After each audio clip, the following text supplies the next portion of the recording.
I never imagined a simple conversation could change everything between us. It was a quiet morning. The sun had barely touched the curtains of my small apartment. I held a cup of tea in my hands, letting the warmth seep through my fingers, trying to steady my heart. I thought about her, about all the years of silence, avoidance, misunderstandings, and tiny hurts that had grown into walls neither of us had dared to climb over. For a long time, I had avoided facing her.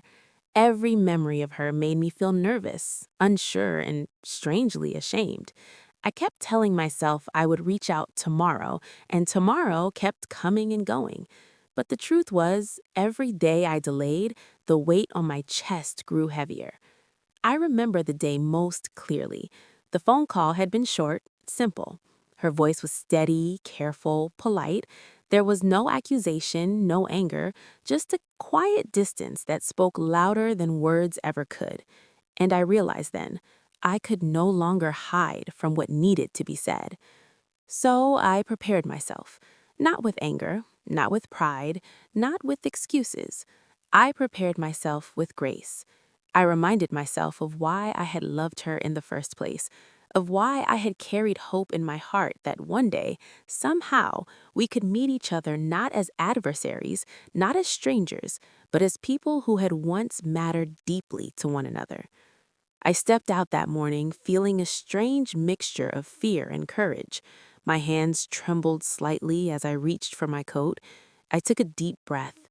I told myself I could do this. Not to prove anything, not to win, not to change her mind, but simply to show that no matter what had happened, I could choose my own dignity, my own peace.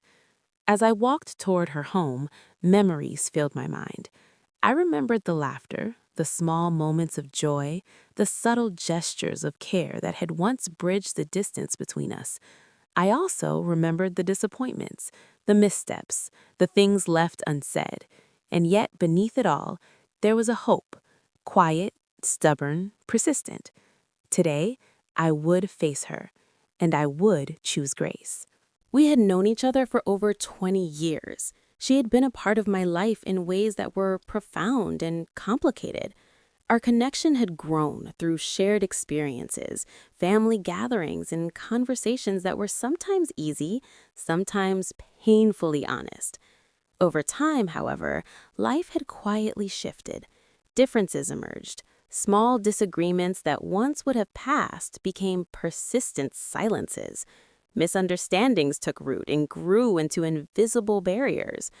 I think that's how it often happens, not with grand arguments or dramatic betrayals, but with tiny things, unspoken expectations, missed calls, moments when you thought you understood the other person, but really you didn't.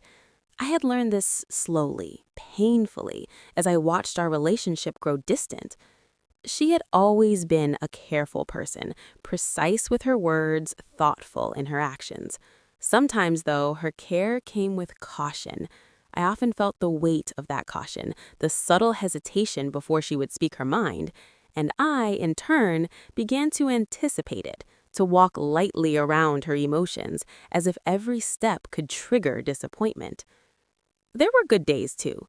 Days when laughter flowed naturally, when conversations were easy and warm. I would remember those days often, holding on to them like fragile glass. I would remind myself that beneath the tension and distance, there was a bond that had once been strong enough to endure anything. And perhaps, deep down, I never truly believed it had disappeared. I prepared for this meeting as carefully as one might prepare for a storm. I reflected on my own mistakes, on the moments when I had failed to listen, when my words had been sharper than I realized, or when my actions had unintentionally hurt her. I tried to leave pride behind, though it clung stubbornly. I tried to cultivate patience, though anxiety whispered constantly in the back of my mind. On the way to her house, I noticed small details I hadn't seen in years. The way sunlight fell across familiar streets, the smell of the bakery at the corner, the sound of children playing in the distance. These details reminded me that the world moved on, that life was gentle even when relationships were not. When I arrived, my heart was racing, but my hands were steady. I knocked on the door softly, as if even that sound could disturb the fragile peace I carried inside me. She opened the door almost immediately. There was no hesitation, no surprise, only that calm, measured look that had always unsettled me slightly. I smiled, a small, careful smile. She returned it with the same caution, and I realized we were both standing here, wary, carrying years of unspoken feelings, but we had chosen to show up, and that was the first victory. The conversation started slowly. I did most of the talking at first, not because I wanted to dominate, but because silence felt too heavy, too loaded. I spoke of small things, memories from long ago, moments that had once brought laughter, the little ways in which she had been kind when she didn't have to be. I noticed her listening closely, nodding, sometimes offering a faint smile or a soft murmur. Yet beneath the polite attention, I sensed tension, something unsaid, something that had been growing for years. I did feel it in the careful placement of her hands, in the slight stiffening of her posture, in the way her eyes occasionally flicked away. I wanted to reach across the space, to break through that wall with warmth and reassurance, but I knew I had to let her move at her own pace. "You always had a way of making things right," I said softly, "even when they weren't your responsibility." She looked down for a moment. "I tried," she whispered. Her voice was quiet, almost fragile. It held layers of regret and restraint. And for the first time, I allowed myself to feel the sadness that had been building inside me. The sadness of what had been lost, the sadness of years spent walking alongside someone without truly connecting. We spoke carefully, exchanging memories and small confessions. And then came the first hint of the tension that had kept us apart, a minor disagreement from years ago, a misunderstanding I had never realized surfaced. It was not dramatic, there were no accusations, only a quiet recounting of events, each of us offering our perspective. I felt a twinge of defensiveness. I had held my own memories tightly, believing them to be true and fair. But as she spoke, I began to see things differently. I began to see how my actions, my words, and my absence at certain moments had left a mark I had not intended. She spoke of moments when she felt unseen, unheard, and overwhelmed. I felt my chest tighten as I realized the magnitude of my oversight. I had thought love alone could carry us through anything, but sometimes love needed action, understanding, and patience, not just words. I listened without interrupting. Every pause, every careful sentence, every glance down at her hands told me more than she could say outright. And I felt a quiet grief, not for anger, not for resentment, but for the fragile human heart that had been bruised, even unintentionally, by those closest to it. For a while, we simply sat in silence, a long silence, heavy yet strangely cleansing. Neither of us spoke, yet I felt a shift. Something had loosened in the tight knot of years, something small but real. And then she looked at me, not with accusation, not with apology, but with a quiet, searching expression, a look that asked if I could forgive, if I could understand, if I could choose peace over resentment. I took a slow breath. I wanted to respond carefully, not with words that would inflame, but with presence, with acceptance, with calm. "I want us to start over," I said softly. She blinked, surprised, and a faint warmth passed over her face. "Do you really mean that?" she asked. "Yes," I said, "but only if we both try. No expectations, no blame, just grace." Her lips quivered slightly, and I could see tears threatening behind her eyes. But she did not cry. She only nodded. That was the first real connection we had shared in years. Not perfect, not easy, but honest. And it was enough to carry us through the rest of the day. The days after that conversation were strange. Not awkward in a loud way, but heavy in the quiet, unspoken sense that we were navigating new territory. We were cautious, measuring every word, every gesture. I wanted to reach out and bridge the distance completely, but I knew patience was required. I spent mornings making tea, just like I always had, but now I placed it quietly on the table, letting her pick it up when she was ready. Some days, she accepted it with a small smile. Other days, she barely looked at me, moving past me with swift, deliberate steps. I reminded myself that this was progress too, slow, uneven progress. One afternoon, I noticed her sitting by the window, staring out at the street. She had a notebook on her lap, fingers tracing invisible patterns on the cover. I hesitated, then asked softly, "Are you okay?" She looked up briefly, then down again. "I'm thinking," she said, voice barely above a whisper. I nodded. I didn't press. I simply sat nearby, keeping silent, letting her space exist. I realized then how rare it was to let someone have silence without filling it with words. I remembered all the times I had tried to fix things too quickly, to fill gaps with my own ideas of comfort. Sometimes comfort needed nothing more than presence. Later that week, small tensions began surfacing again. Not dramatic, not loud, but subtle. The way she shifted in her chair when I entered the kitchen, the slight pause before answering my questions, the careful, almost defensive way she handled the teacups I placed on the table. I understood. I had been a part of her life for so long, with habits and routines that might have felt intrusive, and now, after years, the rhythm was hers again, and my presence had to adjust. One evening, I accidentally moved a stack of papers on the counter while cleaning. She stopped what she was doing, looked at me, and asked softly, "Did you move these?" I felt a pang of guilt. "Yes, I thought it would be easier to organize them," I replied, keeping my voice calm. Her expression softened slightly, but there was tension in her shoulders. "I like them this way," she said gently. I nodded immediately, stepping back. "Of course. I'm sorry." The moment was small, almost invisible, but it carried the weight of years. The realization hit me.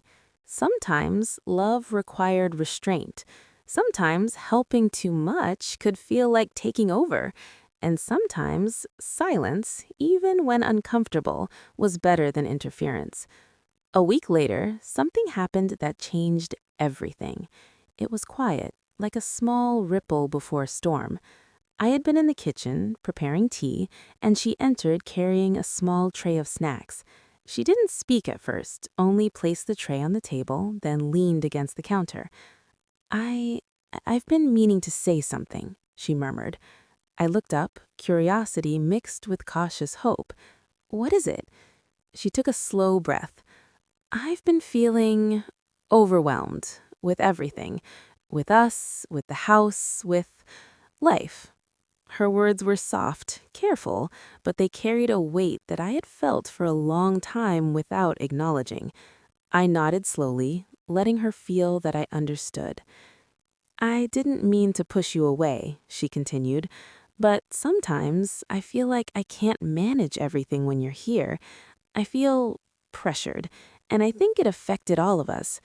I swallowed hard. The honesty was quiet, unflinching, and it hurt, not because of blame, but because I finally understood fully. My presence, though loving and well-intentioned, had become a weight she could not carry. "It's okay," I said softly. "I understand. I never wanted to make things harder for you." She looked at me, eyes shimmering. "I know, and I appreciate everything you've done, truly, but maybe it's better if we have some space for a while." Her voice was barely audible, but the meaning was clear. My heart ached, yet I felt no anger, no resentment, only understanding, mixed with quiet grief. I had to let go, even when it hurt, even when it felt like stepping away from someone I loved deeply. I nodded slowly. "If that's what you need, I will respect it." We both sat in silence, letting the weight of that truth settle. I noticed her shoulders relax slightly, as if a burden had been lifted, and in that moment, I realized something important. Sometimes love meant giving someone space. Sometimes the kindest act was stepping back, even when your heart wanted to hold on. Over the next few days, I prepared myself for my departure. Not in panic, not in sorrowful theatrics, but with a calm, deliberate acceptance. I packed my belongings slowly, touching each item with care. A small photograph, a notebook, a few mementos from years past. Each piece told a story of the life we had shared, a life now shifting quietly into memory. She offered to help, and I gently declined. "It's all right. I need to do this myself," I said. Her eyes filled briefly with moisture, though no tears fell. I I didn't want you to think I don't care," she whispered. "I know," I said softly. "I see it in everything you do. You care, just differently than before."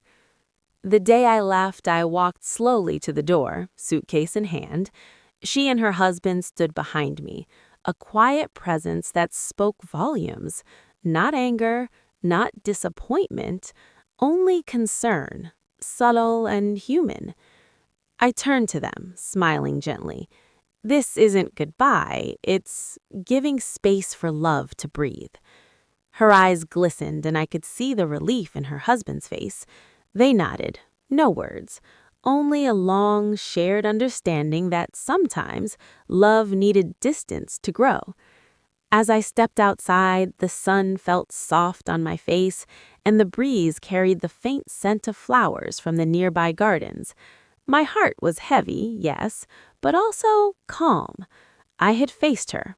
I had acknowledged the truth, and I had chosen grace. After leaving their home, the first few days felt strange. The silence of my own house seemed heavier than usual, yet it was comforting in a way. No one needed me to adjust, no one's rhythm demanded my presence. It was my space, my time, and for the first time in years, I could simply breathe without hesitation. I unpacked my small suitcase slowly, touching each item with care. The framed photo of my late husband, the small trinkets my grandson had given me, the diary where I had written memories spanning decades. Each object reminded me of the love I had given and the love I had received in return, even if unspoken. In the following days, I took walks around the neighborhood, noticing details I had never seen before. The way sunlight fell on the leaves, the sound of children laughing as they ran down the street, the rhythm of life continuing, quiet and steady. Life went on, as it always does, and I realized that stepping away didn't mean the love had ended, it had just shifted its shape. Warmth. Each day I felt more grounded, more myself, more capable of holding my own heart gently. One afternoon, my daughter-in-law called. "Ami, I made kheer today. It didn't taste like yours, but I tried." I laughed softly, a warm sound that surprised even me. "That's all right, beta. Each hand has its own story, its own flavor. I'll be happy to taste it whenever I visit." She paused, then whispered, I, I hope you know how much we appreciate you." "I do," I said softly, "and I appreciate you too. Every effort, every care, every moment you try your best." The words hung between us, quiet but meaningful. I realized that forgiveness, understanding, and love had grown stronger through distance, through patience, and through acceptance. Sometimes, when I sat alone, I would think back to the moments when silence had been the loudest sound. I remembered the ache, the uncertainty, the quiet tension. But now I understood its purpose. Silence was not emptiness. It was space for reflection, for growth, for truth. And through that silence, hearts could realign, connections could deepen, and love could survive in its purest form. Months later, I visited their home again. This time, the atmosphere was different. There was laughter, warmth, and ease. She opened the door with a genuine smile, not hesitant or unsure. Her husband hugged me firmly, the weight of unspoken emotions lifted. The house felt alive, not heavy. We spent the evening together, sharing stories, drinking tea, and preparing dinner. The rhythm was effortless, natural. I realized then that love doesn't always need presence to thrive. Sometimes it needs patience, space, and trust. Before leaving, we stood together in the doorway. She held my hand, not out of obligation, but out of genuine connection. Ami, come often, she said quietly. I will, I replied softly, when hearts feel lighter. As I walked down the street, the world seemed brighter. The cool breeze touched my cheeks. Children's laughter echoed in the distance. Life was moving forward, and I was moving with it, gently, calmly, fully present in each moment. I understood something profound. Letting go is not losing. Sometimes stepping away is the most loving act. Sometimes distance heals wounds that presence cannot. Love survives when it is allowed to breathe, grow, and adjust. I returned home that night with a heart full of peace. The clock ticked softly. The ceiling fan hummed quietly. The air smelled faintly of old memories, comfort, and calm. I had been tired once, tired of walking on eggshells, of worrying if my presence was too much. But now, I was rested. I was whole. I poured myself a cup of tea and sat by the window, watching life unfold around me. Birds chirped, neighbors spoke softly, and the sun cast gentle shadows across the floor. I felt gratitude for the lessons learned, that love sometimes requires silence, patience, and space, that stepping back can be an act of grace, that forgiveness and understanding are not one-time acts, but daily choices. I whispered to myself, life teaches you in its own way, sometimes quietly, sometimes slowly, but it always leads you home. And in that quiet moment, I realized that the greatest love is not the one that clings, but the one that knows when to let go, to trust, and to allow hearts to grow freely, softly, and without fear.